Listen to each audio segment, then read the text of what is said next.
As I sat in the audience and I listened to the passion of the speaker, I was fascinated by the fact that most of the people in the audience were looking at each other as if they had no idea what he was saying or what he was talking about or why he was even saying it.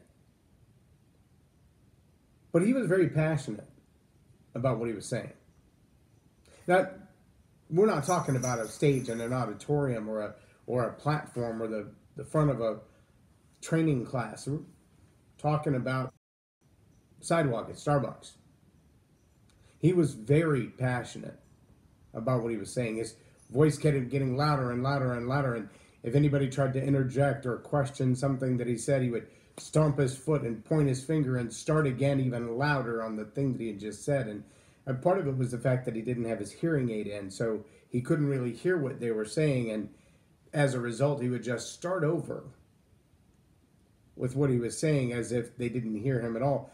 And part of his being loud was the fact that he didn't have his hearing aid in, so he couldn't hear himself either. Add to that the fact that there's a huge generational difference because he's closer to 90 than he is to 89. But there's also a racial difference because he didn't match all the other people that he was talking to. And so what started off as a conversation became a lecture, somewhere between a lecture and a debate. I would say it was a debate, except the other people never got a chance to speak. So it was much more of a scolding, a finger wagging, a tongue wagging, but it wasn't a communication. Communication requires more than one party. John Maxwell's best-selling book, Everyone Communicates, Few Connect. The title alone is a good example of what I just described to you. There are a lot of people who express their thoughts and their feelings toward, or at other people, but whether or not they actually connect with them in a way that there's a real conversation, a real dialogue, a real getting to know one another, that's a whole different question. And it's a whole different issue. A lot of people only want to talk because they want to talk. They're really not even greatly concerned with whether or not you understand, comprehend, or apply what they've told you. They just want to talk. It's a frightening number of people, to be honest with you. Many of them vent now through social media. They get the chance to say what they want to say, whether anybody is listening or not. And they get it off their chest and they feel better, and that's awesome for them. Then there are those who feel like if they don't protest in the streets and hold up signs and tear up neighborhoods, then they're not being heard at all. They want to make an impact whether you want to hear what they have to say or not. They will not be ignored. Then there are those on the other side of that coin that what they have to say is valuable. It's potentially life-changing. It could transform our culture. But because they don't have that kind of loud, brash, abruptive type of communication skill set or personality, they go unheard. Nobody knows who they are. Nobody knows what they're thinking. Nobody knows how much they care or the solutions that they may have to offer. Now, I don't know which one of those two primary categories you might fit in. You have a lot to say and many solutions to offer, but you're too quiet at this moment to really share that with people, or you just have to say something whether anybody wants to hear it or not, whether it makes any sense to anybody else or not, whether they can do anything with the information or not, as long as you get a chance to voice. Sometimes those people are karaoke singers. They didn't write the song. It's not their content. But by golly, they're going to bellow it as loud as they can in front of everybody to listen.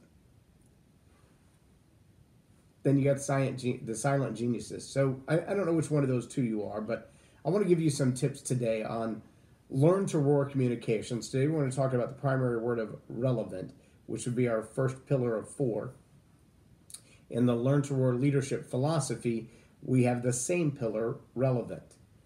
And whether you're talking about a student, a parent, a teacher, an organizational leader, a CEO, being relevant to the people around you, answering that question, what's in it for me, is absolutely critical as a leader. And I think maybe even more critical as a communicator. Like the gentleman yelling at his friends, I use friends as a loose term, on the sidewalk at Starbucks. Or the parent who's screaming at the top of their lungs at their child.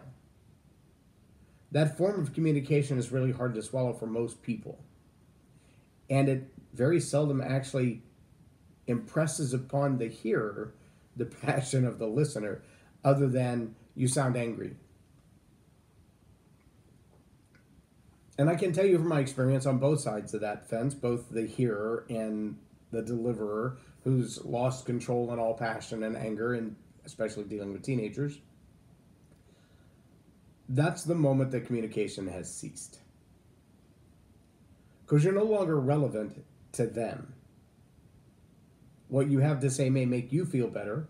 What you have to say might be an expression of what you're thinking in the moment. It might just be all of the garbage that's in your mind that's coming out because now you have the floor. Both of them tend to be natural reactions. Neither one of them are really, really wise. Because if the hearer isn't hearing what you're saying, then what is the point of you talking? Being relevant starts with being relatable. Are you concerned with the other person's feelings as you start? Are you speaking a language that they understand? And I don't just mean the dialect of their language or the translation of their language, English versus Spanish versus French, etc. While that's true, it's very helpful to be able to speak the language that people are speaking in, or to have a translator. But I also mean, are you speaking in the language of what's important to them? Dale Carnegie said it over 100 years ago. Always speak in the term of the other person's interests. And if you haven't yet taken that issue or that matter that you want to present to the other party and rearranged it into the filter that suits the way they normally think and talk and process information, the chances are you're going to express yourself and you will be communicating, but it won't connect because what you've said isn't relatable to them. As an illustration, if I were to sit here and talk about carburetors or fire sciences or physics, some people their eyes would glaze over, their eyes might even roll back in their head. They might just doze off to sleep again because that's not an area they have any interest in. It's not an area they have any understanding in. I could talk about mind sciences or theology or philosophy or religions.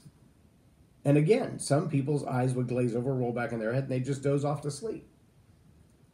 Understanding that about your audience as you're communicating to them, taking the time to get to know them, that's what it means to be relatable. To be the kind of person as a communicator who knows who it is you're talking to and talks in the way of their interest. Now, if you're talking to a larger crowd, say a keynote speech or a commencement address, those types of public addresses require a little more homework, because you may have a singular phrase within your punchline, if you will. Not realizing who's in the audience, you throw that punchline out and you've offended a third of the audience because what you said may be truth in one person's perspective, but it might be offensive in someone else's. Take the average stereotype, and I don't care which stereotype you're talking about. Take the average stereotype. And most people will tell you it's a stereotype because it's so common, or it's a stereotype because it's so true. But when you overlay those stereotypes in your speech, they can cause laughter on one side of the room and bitterness on the other side of the room in the same sentence. Understanding who your audience is and being able to relate to their wants, their needs, their desires, their passions, their personal expressions, their concerns will do it. Now, a good politician may be accused of pandering when he does that. It kind of is. Pandering is saying, I want to build an affiliation with someone based on a special interest. So I'm going to talk in the terms of their interest. There's that Dale Carnegie principle again. Always talk in the terms of the other person's interests. If you're always talking only about what you want, you're not likely to move people. Zig Ziglar says it very well. Help enough other people get what they want out of life, and you will get what you want out of life. That's a profound statement. And it's very important for us as communicators to remember that being relatable is about understanding the other person's priorities, the other person's interests, the other person's concerns, to ensure that what you're talking about is important to them. Next, I want to talk about resonance. Now, resonance in relationships, it is that way of saying that my vibrational frequencies, what's important to me, how I exist among others, either brings peace and harmony because it resonates with them. I'm the same kind of person as them. I speak in the same tone as them. I have the same meter as them. I have the same interests as them.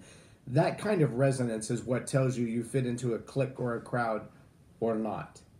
If you've ever been the outcast in a crowd, for whatever reason, you're way too cool and they're all nerds.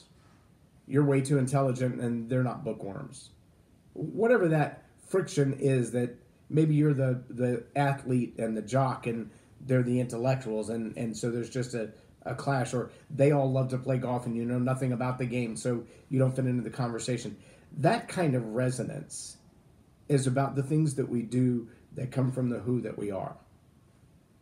I want to go one step further and help you to understand that in communication, resonance may be created, established, or destroyed simply with your voice.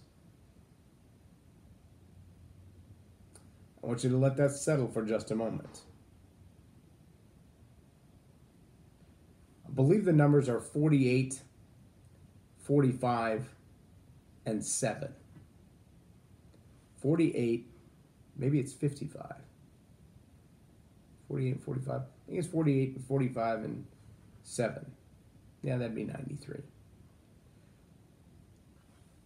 The tone of your voice.